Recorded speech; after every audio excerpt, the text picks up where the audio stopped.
ओम शांति जी। कैसे हैं आप सब? आज परमात्मा बता रहे हैं कि हम जीव भाव से आत्म भाव में कैसे आए। जी भाइयों, जो परमात्मा को पा जाता है वो अहंकारी नहीं रहता, वो तो विनम्र हो जाता है, यानी एक रस हो जाता है। वो आत्म स्वरूप में आ जाता है, वो ब्रह्म ज्ञानी कहलाता है भाइयों। ब्रह्म ज्ञानी से ऊंचा कोई नहीं है। यह तो बहुत बड़ा अपवर्ग है, क्योंकि अहंकार तो दो में बांटता है। ब्रह्म ज्ञानी की पहचान उसकी सरलता है। उसकी बात सुनने से मजहब निकल जाता है। उसकी वाणी एक धर्म, एक समाज, एक मजहब के लिए होती है। वो सबको एक नज़र से देखता है, वो सबको एक जाति से देखता है। उसकी वाणी तो जीव के भले के लिए होती है। सभी जीवों का उद्धार तो उसी से ही होगा। तभी तो एकता आएगी दुनिया में। तभी तो लोभ, मोह, अहंकार हटेगा सबका। तभी तो दुनिया में वैराग आएगा। क्यों भाइयों? वैराग कैसे आएगा? तभी तो आएगा जब लोग मोह से हटेंगे, लोभ से हटेंगे, अपने अहंकार से हटेंगे, मैं से हटेंगे कि मैं ये हूँ, मैं वो हूँ, मैं बड़ा हूँ, मैं छोटा हूँ, मैं गरीब हूँ, मैं धनी हूँ, मैं बलवान हूँ। सोचिए। और तभी तो आत्मा की पहचान होगी। तभी तो एक परमात्मा का पता चलेगा। सोचो, हम बूंद हैं, वो सागर है। बूंद तभी तो बनती है जब सागर से अलग होती है। इसी तरह हम सागर से अलग हो चुके हैं। मगर यह तो विचित्र बूंद है। समझो भाइयों, ये कैसी बूंद है? वैसे तो सागर में से कुछ भी अलग नहीं होता है।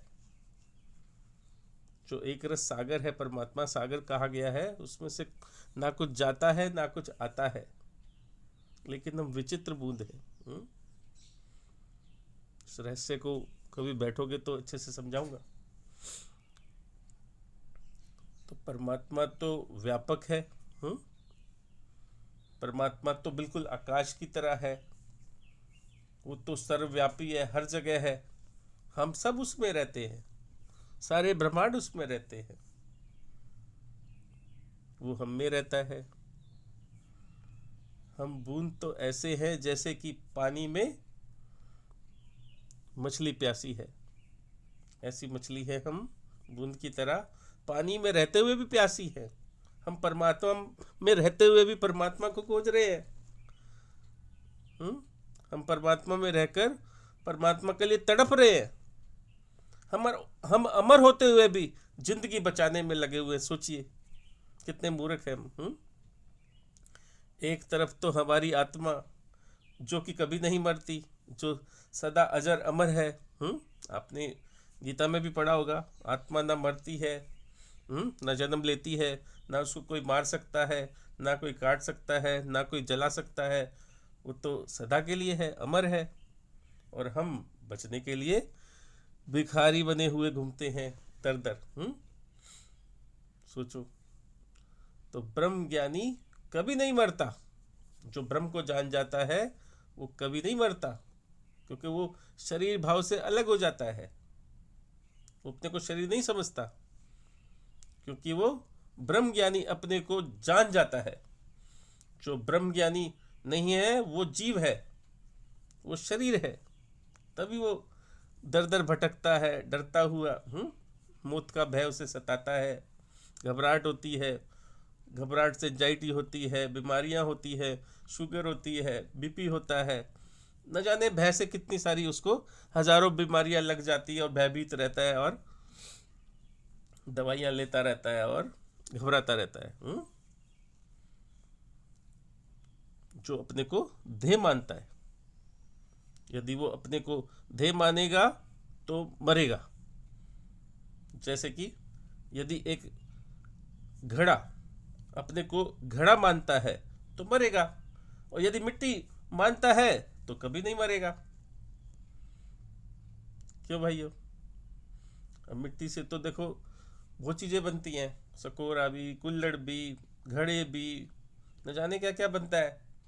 और सब अपने को अहंकार लेके बैठ जाते हैं, मैं ये हूँ, मैं बड़ा हूँ, मैं घड़ा हूँ, मैं कुल्हड़ हूँ, मैं छोटा हूँ, मैं चम्मच हूँ, मैं छोटा हूँ, मैं प्लेट हूँ, मैं छोटी हूँ, चौड़ी हूँ।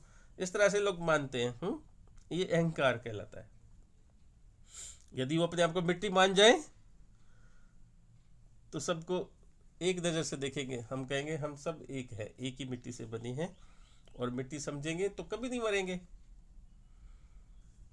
और घड़ा समझेंगे तो मरेंगे, क्योंकि घड़ा बना है तो बिगड़ेगा भी, मरेगा भी।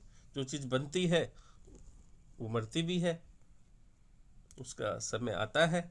जो भी चीज़ इस संसार में बनी है वो निश्चित रूप से एक दिन समाप्त होगी होगी, ये नियम है जी। और ब्रह्मज्ञानी तो सदा अलेप है, वो तो सर्वनिवासी है, और वो कभी लिप्त नहीं होता, वो तो अलिप्त है। ब्रह्म ज्ञानी ब्रह्म की तरह हो जाता है। यानी आप ब्रह्म को ध्यान करते करते ब्रह्म के जैसे हो जाते हो। वो बिल्कुल ब्रह्म बन जाता है, यानी आत्मस्वरूपता आ जाती है उसके अंदर। आत्मस्वरूप होते होते वो आत्मा बन जाता है, उसका मन भी आत्मा की तरह बन जाता है। वही गुण उस पे आ जाते हैं। जैसे कि लोहा आग पर रख दो, लोहा कैसा भी हो, लंबा हो, चौड़ा हो, गोल हो, आग पे रख दिया आपने, वो भी एक समय आएगा आग बन जाएगा, क्योंकि अग्नि के गुण उसमें आ जाते हैं।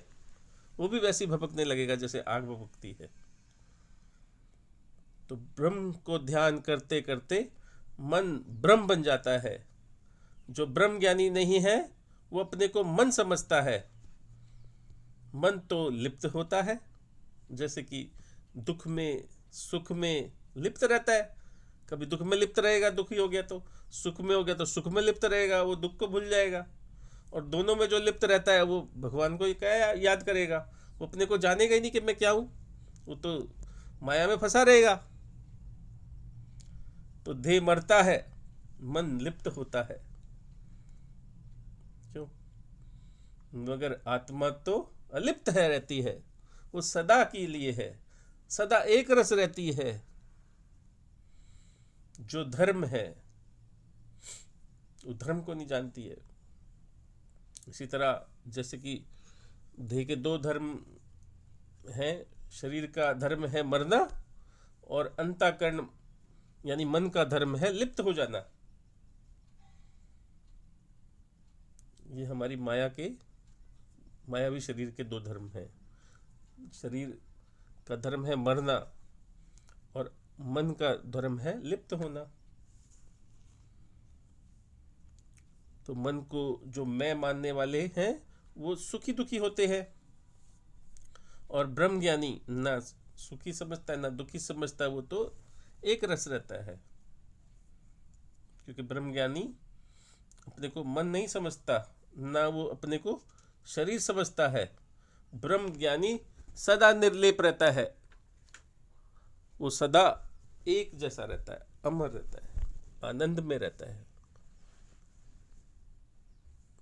क्योंकि मैं तो आत्मा हूँ, मैं देह मन अहंकार चित्त नहीं हूँ, मैं आत्मा हूँ। मैं क्या हूँ? मैं तो इनका साक्षी हूँ। बिन मेरे तो मन भी मालूम नहीं पड़ता, मेरी ही रोशनी में मन मालूम पड़ता है। मैं तो शीतल प्रकाश हूँ, मैं चेतन हूँ, मैं सदा जागता रहता हूँ।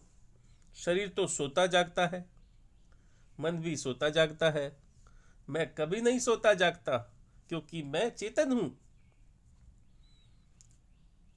जो चेतन होता है वो कभी नहीं सोता जागता, वो हमेशा जागता रहता है।